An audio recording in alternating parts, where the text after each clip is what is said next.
Come on, old man, have a seat. I'm coming. Huh? Justin.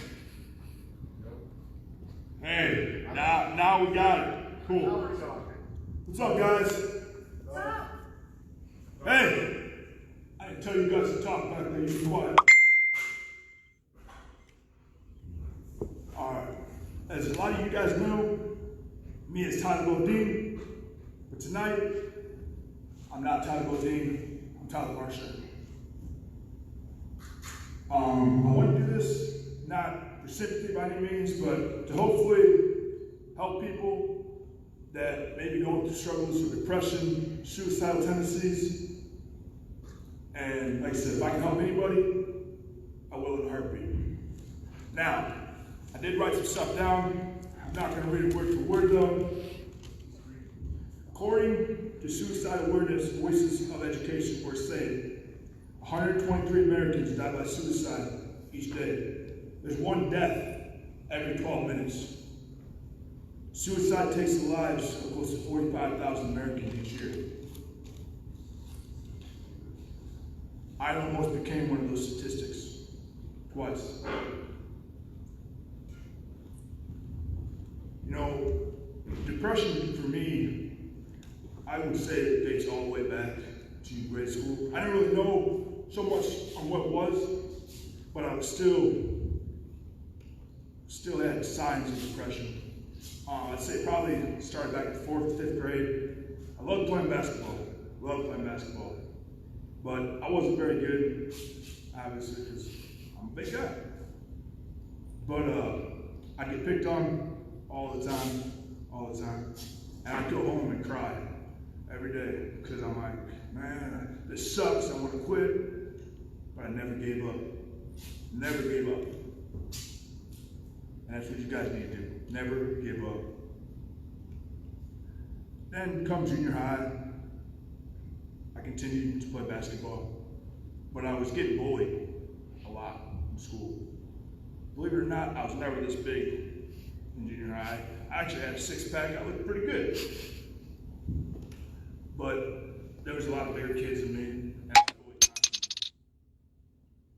And it came to a point where I went to the principal, and my exact words were, if this shit continues, I'm gonna beat someone's ass. Pardon my language. Those were my exact words, though.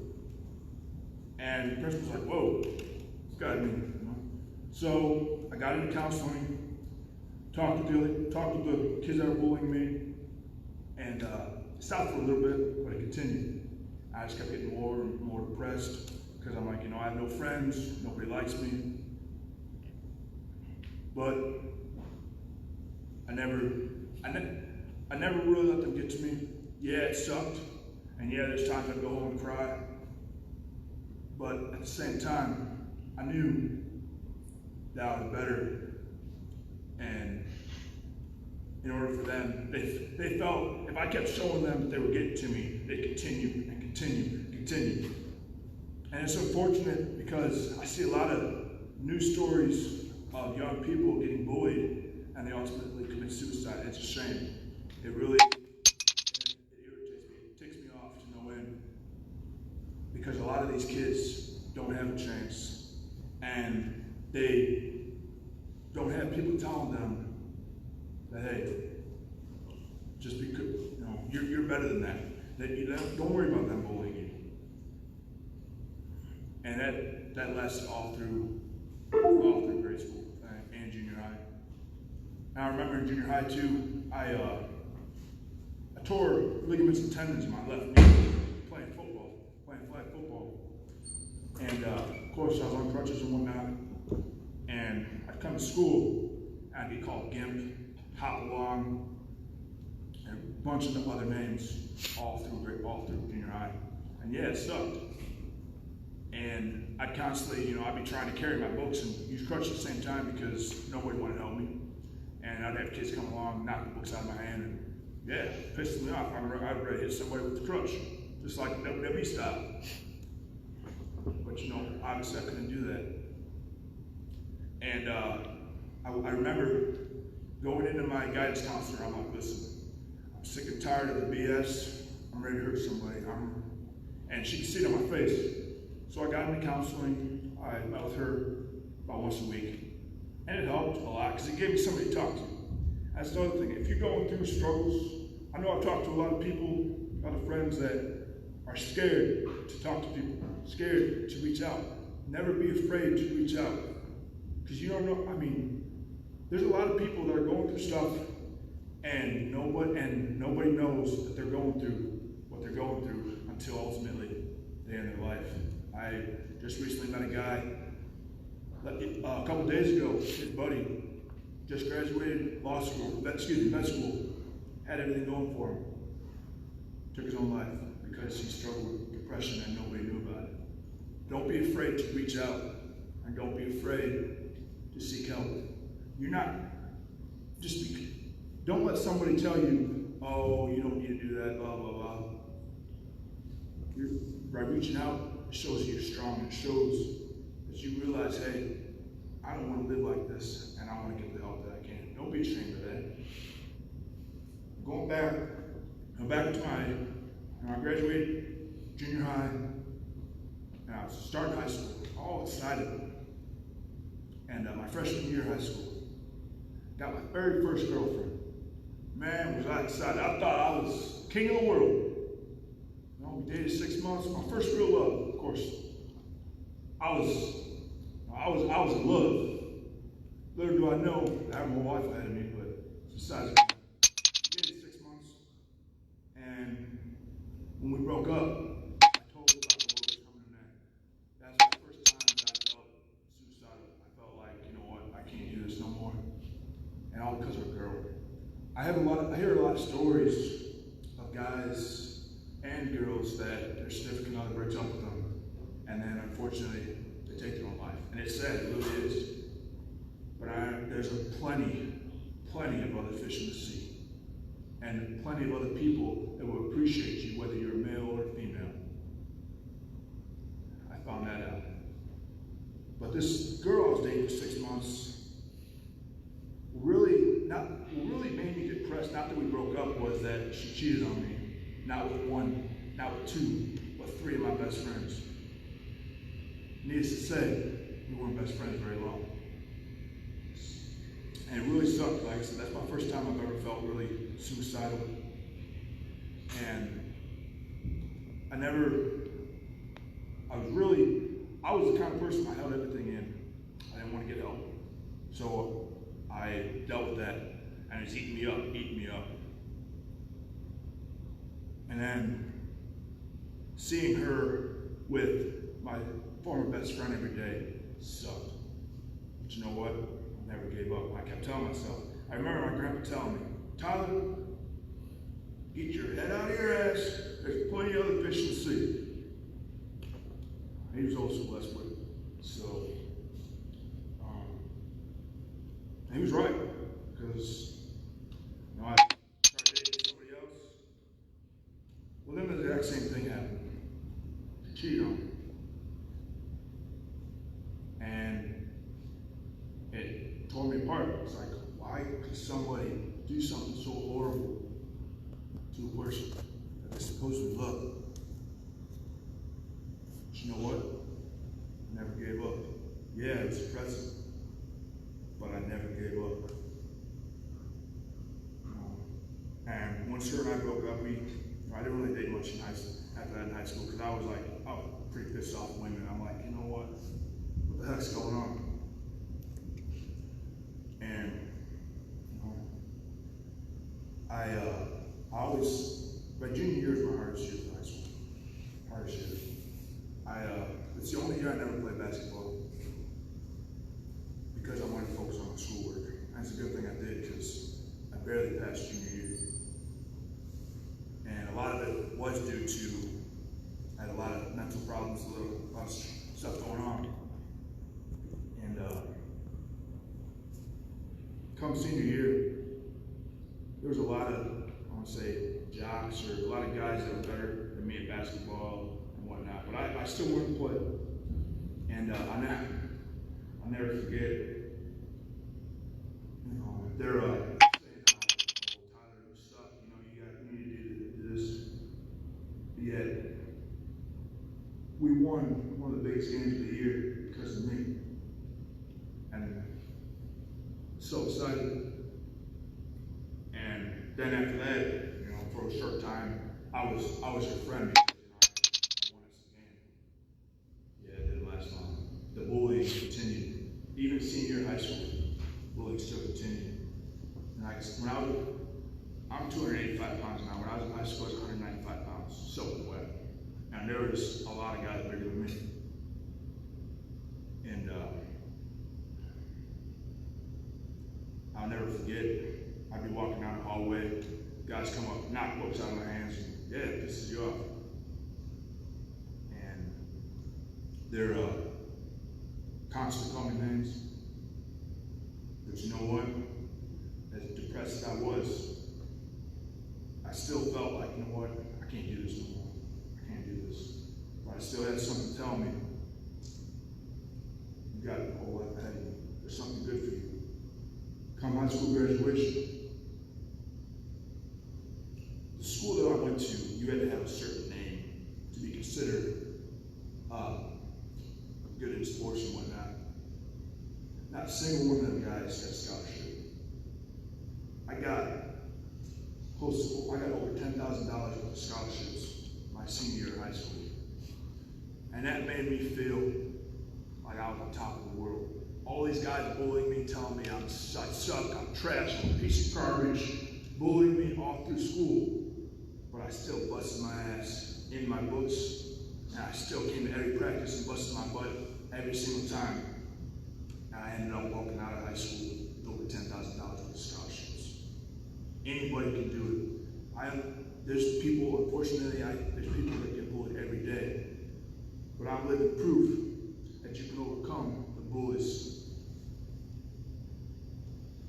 You know, so I took my high.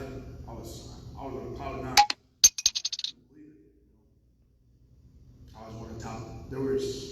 I went to a small school. There's, I think, only 24 there was only 24 in my graduating class, so I went to a small farm school, but I was in the top 5 out of 24 kids. But I was still, you know. And then after seeing how good I could do in school and those scholarships, I realized I'm like, them bullies, they were jealous. They kept putting me down because they knew that I was going to work harder than they were. Senior year, graduated, go on to college. I wanted to be a police officer in the worst way. Loved law enforcement. And college was a little tough, but you know what? My first semester, I was on the honor. I ended up with high honors in college. And I look back, and all these guys that were in my graduating class, they went to the U of I, to NIU, and all these big time schools. I went to a local community college. They all dropped out because they were too worried about drinking. But here I am, the kid that got bullied and told us I sucked and I was a piece of garbage every day. Here I am, busting my butt in college, getting that degree so I can become a police officer. And I ended up, it took me a little longer because I'm not very good at math, so I had to take a couple extra courses in math. I hated math. But I did graduate in 3 years with my associate's degree in criminal justice. I wanted to be a cop in the worst way. I tested for so many different departments. And unfortunately, back when I was 15, I was diagnosed with a heart problem. They call it bicuspid aortic valve syndrome, which basically means your bicuspid aortic valve to your heart does not work. Mine is completely closed, so only 2 valves in my heart work. And that, unfortunately, prevented me from passing the 1.5 mile run. I could do the sit-ups, I could do the toe touches, I could do the bench press, all the other stuff. I could pass the written part, because I knew all that stuff. I wanted to be a cop for so long. But that 1.5 mile run kicked my butt. So unfortunately, I'm like, you know what? I finally, and I regret, that's probably one of the biggest regrets I had in my life, not being able to be a police officer. But unfortunately, God had other plans for me. I started working at a youth service bureau, and I'm still depressed because I can't be a cop. I want to be a cop in the worst way. I'm fresh out of college. I'm ready to rock and roll. I'm strong. But God had other plans for me. So I started working at a youth service bureau, being a street outreach caseworker, working with homeless youth. And I've always been told that I'm good with kids. But I'm like, nah, I want to be a cop. I want to bust the bad people. I want to help the good people. I want to be one of them good cops. But God had other plans for me. So I started there, and they're like, hey, we really would like you to get your bachelor's degree to advance in the company. I'm like, well, I always said that once I got my associates, I'd never get my bachelor's. I hated it. I hated school. I really didn't like it. I was good, but I didn't really like it. So I went, got online, typed in bachelor's degree of human services, because I always wanted to work with kids. Kaplan University out in Danport, Iowa popped up. First one popped up. So I gave my information. They called me right away. I started my bachelor's degree program a month later. I was getting my bachelor's degree in human services, specializing in child and family welfare. I always wanted to, I'm like, if I can't be a cop, the next best thing is helping these kids out that may be going through some crap. I can help them and be like a big brother and lead them down the right path. Because when I was younger, I had guys in my life that led me down the right path to prevent me from being in jail, from being on the streets, and I'm forever thankful. And now it's my turn to lead them kids down the same path. So I'm going through school, and backtrack a second. My first year at IBCC, that's my community college I went to. I met this girl. Now keep in mind, there's 2 dates you may remember: October 5th, 2010, and May 21st, 2018. So we started dating October 5th, 2010, and everything was good. I was living with my grandparents when we started dating, but things just hit off right off the bat, and we ended up moving in together 2.5 months later. It was love at first sight, and we lived with her mom and dad for 5 years. And yeah, we had our ups and downs, some arguments, but I was in love. Back in high school, I thought that, oh my goodness, the world was coming to an end. I lost my girlfriend in 6 months. Here, 5.5 years later, I'm like, man, this is gonna be something. And we got engaged. And I'm like, this is a girl I'm spending the rest of my life with. Or so I thought. She supported me all through my bachelor's degree program. But when we were living with her mom and dad, and I don't know if any of y'all ever lived with your in-laws, but it's not necessarily the greatest thing to do in the world, and I don't recommend it to anyone, whether you get along with them or not. Because some days it's hell. And it was. And I started getting depressed really bad. And I was ready to, one day, I told her that I'm like, sure, her mom and I got a huge fight. I'm like, you know what? I'm gonna drive my truck off a cliff. I can't do this anymore. And from that point forward is when I really, I'm like, I can't do this no more. But we ended up making things work.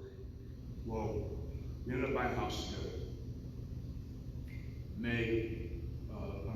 February of 2016, or 2016, and I'm all excited. I finally got my job in law enforcement. I was still going through my best as a kid, but finally got my job in law enforcement. I ended up working in prison. For some reason, which I don't agree with, the prison, in order to work in the prison, the testing is a lot less lenient than police officers. You could be 500 pounds and work in prison. I don't understand it, but that's the state of Illinois for you. Lord, I digress. So I was working in the prison on my side, and I was working there. Right when I was only there for a couple months in the warehouse. I was getting good income. She was a CNA, making decent money, and I was there for a year and a half altogether. And after a year in, I'm like, man, I don't know if this is for me. I started getting really bad PTSD because I was assaulted in the prison. I was had fecal matter thrown on me. I was spit on. A guy pulled a shank on me, which for those who don't know what a shank is, it's a homemade knife that prisoners make. I was really messed up in the head. I started drinking, and that's where my alcoholism comes into play. I really started drinking to combat my PTSD and I was, pardon my language, but I was an a-hole. And I would bring that stuff home with me, and she was a trooper. She put up with it probably longer than what she should have. But, I was really, and I started drinking a lot to try to combat my PTSD. And then I would actually go to the doctor and complain that I had pain somewhere just so I could get pain pills. And I found out that because I went because I broke my finger for real and gave me pain pills. But I would take pain pills and I would drink, and I loved the feeling that it made me feel. So once my finger was all healed and everything, I started making up things and just to get pain pills. So I was popping pills, drinking, like I said, shooting trooper through this whole thing.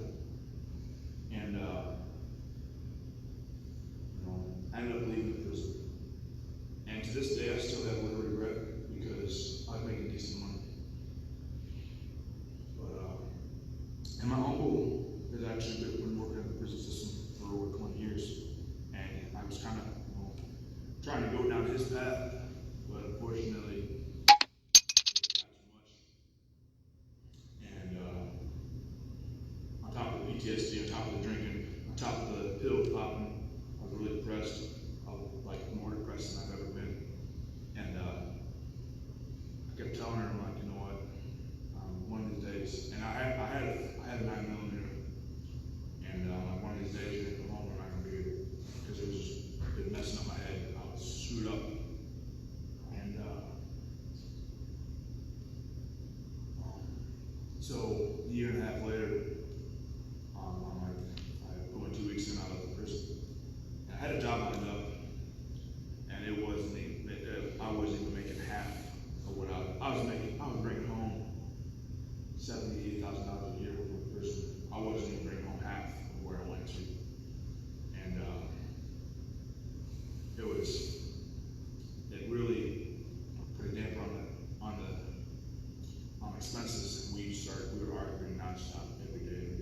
And on top of that, we were trying to have kids, and we've been trying for quite some time, and it's never happened. So that added stress, and we just kept arguing. The more we argued, the more I drank, and the more pills I popped, because I'm trying to combat. I'm like, I can't deal with this crap no more, and I just kept until I fall asleep on the couch, in the chair. Sometimes I'd even go to the bed and pop on the TV and be drinking, popping pills, so at least I knew if I passed out, I was already in bed. And this whole time, my ex was true to this whole thing. And then I started working in a nursing home, and I really liked working there. Well, I met this girl while I was working in a nursing home, and to this day, I never cheated on my ex. I've been cheated on so many times in my life, but this other girl and I started having feelings for each other. And it started affecting mine and my ex relationship even more. And I never forget, my aunt came over, and she's a preacher, she's a pastor, and she sat down at the kitchen table and said, "Listen, why are you going to throw away 6 years of your life for a girl you just met 6 months ago?" And she was right 100%. So I totally left that job. Like, I can't do this. I'm not going to throw away my entire life for this girl. So I left that job. I went to work at actually the nursing home that my ex works at, still currently. I was maintenance, and really liked it. But during this time, I'm like, I gotta do something. You know, I always loved wrestling. I was trained by Mustafa Ali back in 2010, and unfortunately I was in a car accident, and I T-boned a guy, and he was trying to sue me. So of course I had to get out of it for a couple of years before I eventually came back. And the whole time I'm like, man, I really like to wrestle more, because I loved it. I loved being in the ring. I'm like, I can wrestle more. I don't have to worry about drinking. I don't have to worry about doing pills. Stress, the adrenaline rush being in here. If I got any wrestling watching, I'm sure you guys understand the adrenaline rush that you get when you're inside the square circle. And so I found a guy, and I wrestled with him like all the time. We became good friends. And my ex would go with me to the shows a lot. And her and him became very close. And I'm not going into details because that's not important. But they became like really close. And I accused her of cheating. And turns out she did it. And to this day I regret that, because that ultimately is what led us spread apart. And that guy and I, we've since let bygones be bygones. He wrestles too, and I wrestle, but we've since let bygones be bygones. And one day, it was actually at the Monday, this is the other day I told you to remember, May 21st, it was a Monday. That previous weekend, I had a show for him, and she came with, obviously, I don't even remember, but we drove separate. Well, after the show, you know, I'm beat, I'm ready to go. I'm like, hey babe, you know, let's go. You know, I'll follow you, you follow me. Couldn't find her anywhere. So I'm like, you know what? All right, well, I'm like, hey, you know, texted my camera, head back home. And so I left. Guys were sitting on. I should have never left, because then, I mean, she basically felt like I deserted her. So I get back home, and this is Saturday, and I had to work Sunday morning doing maintenance. She was working too, and we saw each other, never talked to each other, nothing. And Monday rolls around. I come home from work, and the dog was gone, the car was gone, half the stuff in the house was gone. Talk about a kick in the nuts and feel like you get stabbed in the gut. It sucked. And I've never been more depressed in my entire life than that day. So I thought. That was the first day I'm like, you know what? And my mom came over, and I was 26 years old at the time, but I was still, it's like, I lost my future wife. And I'm thinking, you know, hey, it's my fault. I'm bawling my eyes out. And that's another thing. Don't be afraid to cry. Cry. Roommate cry.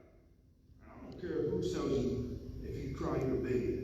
Guess what? They're a baby, and they're full of crap. Roommate cry. And I'm bawling my eyes out. And I'll never forget, we went to, and I like to eat. So my mom took me out to dinner. I paid a restaurant in town.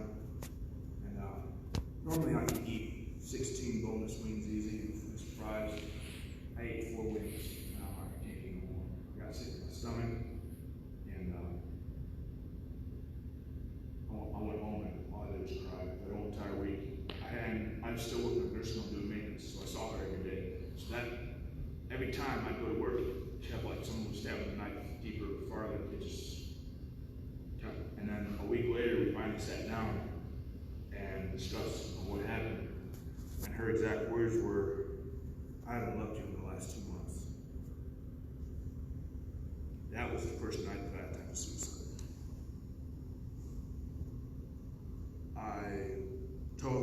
When you with somebody for 7.5 years, now I understand people were married for 20, 30, some 40 years. Awesome. But 7.5 years is still a long time. And when you're with somebody for that long, and all of a sudden they tell you, "I haven't loved you in the last 2 months," that hurts. So we went our separate ways, went to the gas station. I got myself an 18 pack of Bud Light. Went home, and I took a half bottle of prescription painkillers. And I drank all 18 of those. And up until this point right now, one person knew about that. And I woke up the next morning, and I felt like crap. I'm not gonna lie. I was pissed off though that I woke up, because I'm like, I just lost the love of my life. What's life worth living? You know? So then, I continued to work in a nursing home because I liked working there and I liked the guys that I worked with, and she still worked there too. And of course, every time I saw her, it was like adding gasoline to a fire, and the flame just kept getting bigger and bigger. And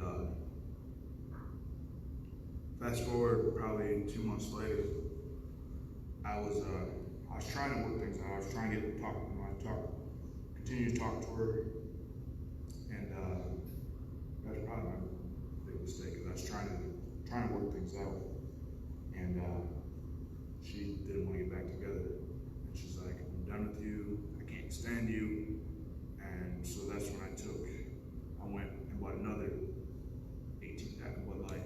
But this time I took a whole lot of prescription painkillers. And I told her what I was doing. And remember that guy I was telling you about that she got close to? Well, she told him what I was doing.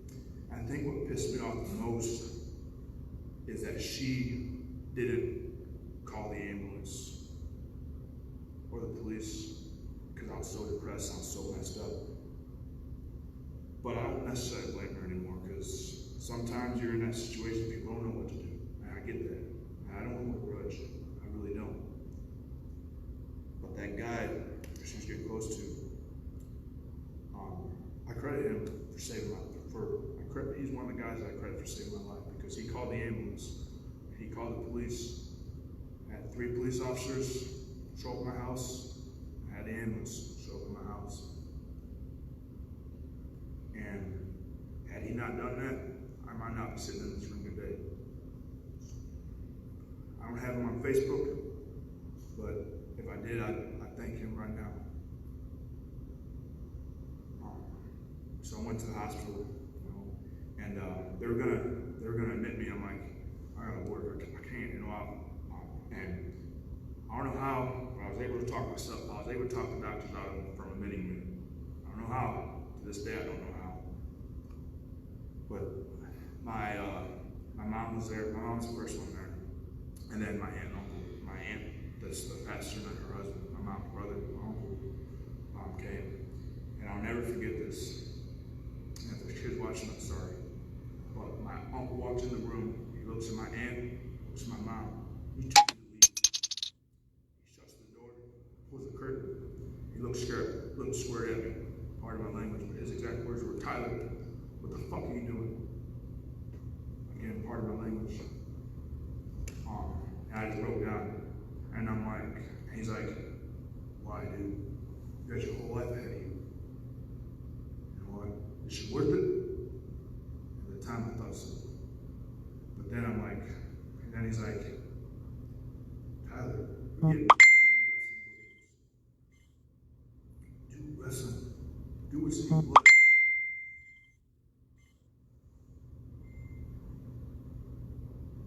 So that's what I did. I got out of the hospital. next day, I made an appointment with a counselor. I went for counseling. I totally got rid of the painkillers. I rarely ever drink anymore. If I do, it's 2 or 3. If I get hurt, even if I have a headache, I don't even like to take aspirin. And I started wrestling more and more. And without wrestling, I probably wouldn't be here today either. Wrestling ultimately was my saving grace, because I love doing this. I love being in this tournament. I love being in front of this crowd every single weekend. And then, so I graduated with my bachelor's degree, and I'm like, I gotta get out of this town. So I ended up moved an hour away to Peoria. And but obviously before I moved, I wanted to make sure I had a job lined up. So I typed in jobs in Peoria, Illinois, that I could use my bachelor's in human services, specializing in child and family welfare. The Peoria County Juvenile Detention Center popped up. I'm like, wow, I got the best of both worlds. I use my law enforcement, and I can use my bachelor's in human services. So I'm like, you know what, things are starting to look up. You know, I'm not so depressed no more. But so I ended up doing that. Moved to Peoria, I'm working there. 9.5 months later, I get called in the office. Hey, Tyler, one of the kids said you said this, and this. I'm like, no, I did not. Some of the stuff they said was derogatory, and I'm like, I don't even like that word.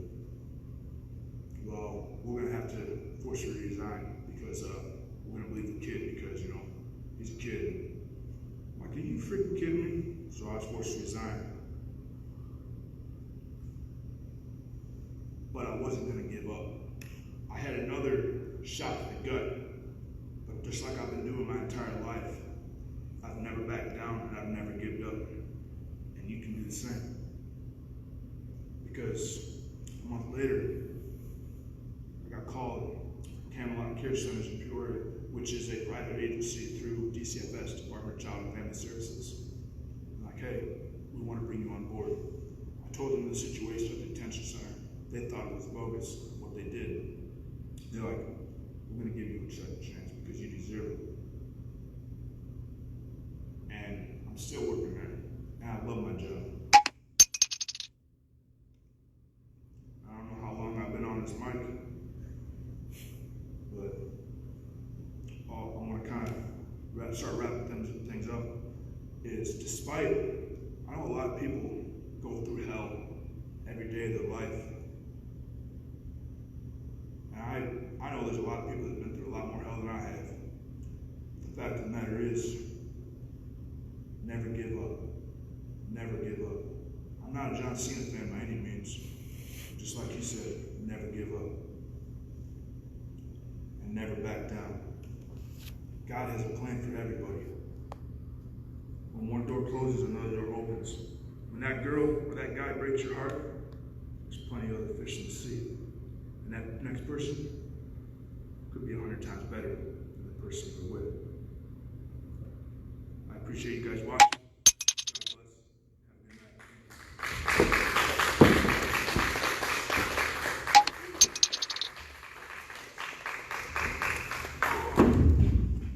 Have a good night. You suck. Shut off.